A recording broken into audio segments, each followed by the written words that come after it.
பிரியமானவர்களே, இயேசு கிறிஸ்துவின் இணையற்ற நாமத்தில் உங்களை வாழ்த்துகிறேன். இந்த மன்னா டுடே என்ற டெய்லி பாட்காஸ்டை கேட்கிற உங்கள் ஒவ்வொருவரையும் கர்த்தர் ஆசீர்வதிப்பாராக. நீதிமொழிகள் 15வது அதிகாரம் 11வது வசனம் இப்படியாய் கூறுகிறது: பாதாளமும் அழிவும் கர்த்தரின் பார்வைக்கு பிரத்யட்சமாயிருக்க, மனுபுத்திரருடைய இருதயம் அதிக பிரத்யட்சமாயிருக்கும் அல்லவோ என்பதாக. கர்த்தருக்கு மறைவானது ஒன்றுமில்லை. Nothing is hidden from the Lord என்ற தலைப்பின் கீழ் இந்திய மன்னாவை தியானிக்கப் போகிறோம். மேற்குறிப்பிட்ட வசனம் கூறுகிறது, நரகமும் பாதாளமும் கூட கர்த்தருக்கு முன்பாக நிர்வாணமாக, அதாவது கொஞ்சம் கூட மறைவில்லாமல் இருக்கிறது. ஒரு வீட்டின் கதவு திறந்திருப்பதைப் போலவே அவர் அதை பார்க்கிறார். நாம் பாதாளத்தை பார்ப்பதில்லை, அது எங்கே இருக்கிறது என்று கூட நமக்கு தெரியாது. ஆனால் தேவனுக்கு முன்பாக எல்லாம் வெளிப்படையாக தெரிகிறது. யோபு பக்தன் சொல்லுகிறான், அவருக்கு முன்பாக பாதாளம் வெளியாய் திறந்திருக்கிறது, நரகம் மூடப்படாதிருக்கிறது என்பதாக. சங்கீதக்காரன் சொல்லுகிறான், நான் வானத்திற்கு ஏறினாலும் நீர் அங்கே இருக்கிறீர், நான் பாதாளத்தில் படுக்கை போட்டாலும் நீர் அங்கேயும் இருக்கிறீர் என்பதாக.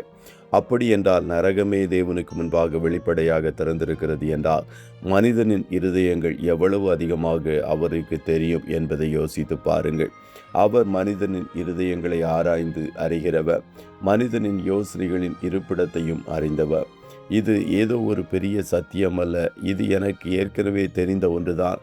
தேவன் நம் இருதயங்களில் உள்ள அனைத்தையும் அறிந்திருக்கிறார் என்று அநேகர் கூறலாம்.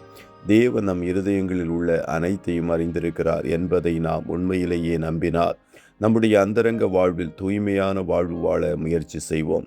காலை, மதியம், இரவு என்று எல்லா நேரங்களிலும் கர்த்தரின் இருதயத்தை பார்க்கிறார் என்ற உணர்வு இருக்கும் என்றால் இருதயம் பாவத்தினால் கரைபடாமல் இருக்க முயற்சி செய்வோம். நம் இருதயத்தின் லட்சியங்களும் விருப்பங்களும் எண்ணங்களும் கர்த்தருக்கு முன்பாக வெளிப்படையாகவே இருக்கின்றது. நாம் ஒரு சகோதரனிடம் என்ன வார்த்தைகளை சொன்னாலும் அதற்கு பின்னால் இருக்கும் மனப்பான்மைகளையும் நோக்கங்களையும் தேவன் அறிகிறார் என்ற அறிவு தேவ பிள்ளைகளுக்குள்ளாய் காணப்பட வேண்டும்.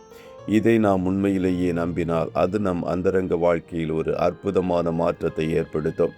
கர்த்தருக்கு முன்பாக வெளிப்படுத்தப்படாத ஒரு காரியம் கூட எந்த மூலையிலும் மறைந்திருக்கவில்லை. சபையில் உள்ள ஒவ்வொரு சகோதர சகோதரியிடம் இருந்தும், ஒருவேளை சொந்த மனைவி அல்லது கணவரிடமிருந்தும் கூட 50 ஆண்டுகளாக நாம் காரியங்களை மறைக்கலாம். ஆனால் தேவன் ஒரு நொடியும் ஏமாற்றப்படுவதில்லை. அவர் எல்லாவற்றையும் ஊடுருவி பார்க்கிறார். மனுஷன் பார்க்கிறபடி நான் பாரேன், மனுஷன் முகத்தை பார்ப்பார், கர்த்தரோ இருதயத்தை பார்க்கிறார் என்று 1 சாமுவேல் 16:7 கர்த்தர் கூறுகிறார்.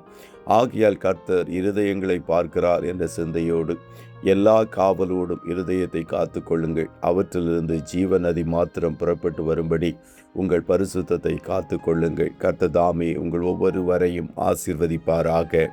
ஜெபம் செய்வோமா? நல்ல தகப்பனை, உம்மை நன்றியோடு துதிக்கிறோம். இந்த மன்னா டுடே டெய்லி பாட்காஸ்டை கேட்கிற உடைய பிள்ளைகள் ஒவ்வொருவரையும் கர்த்தர் தாமே ஆசீர்வதிப்பீராக.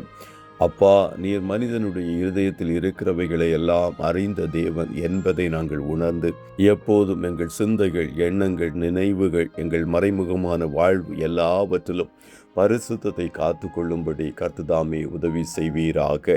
சங்கீதக்காரனைப் போல வேதனை உண்டாக்குகிற வழிகள் எங்களில் உண்டோ என்று பார்த்து அனுதினமும் நீர் எங்களை நீதியின் பாதையில் நடத்துவதற்கு, ஒரு அர்ப்பணிக்கப்பட்ட ஜீவியம் செய்வதற்கு கர்த்தர் உதவி செய்வீராக.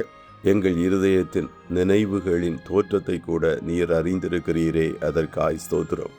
இன்றைய தினம் உம்முடைய பிள்ளைகள் கையிடுகிற எல்லா வேலைகளையும் ஆசீர்வதியும், போக்கிலும் வரத்திலும் உடனிரும். இவர்கள் எதிர்பார்த்திருக்கிற நன்மைகள் அத்தனையும் உம்முடைய பிள்ளைகளுக்கு கைகூடி வரட்டும் என்று சொல்லி செபிக்கிறோம். ஆட்டுக்குட்டியானவருடைய இரத்தத்தின் பாதுகாப்பிற்குள்ளாய் ஒவ்வொருவரையும் கொடுத்து இயேசுவின் நாமத்தில் வாழ்த்தி ஜெபிக்கிறோம் நல்ல பிதாவே. ஆமென்.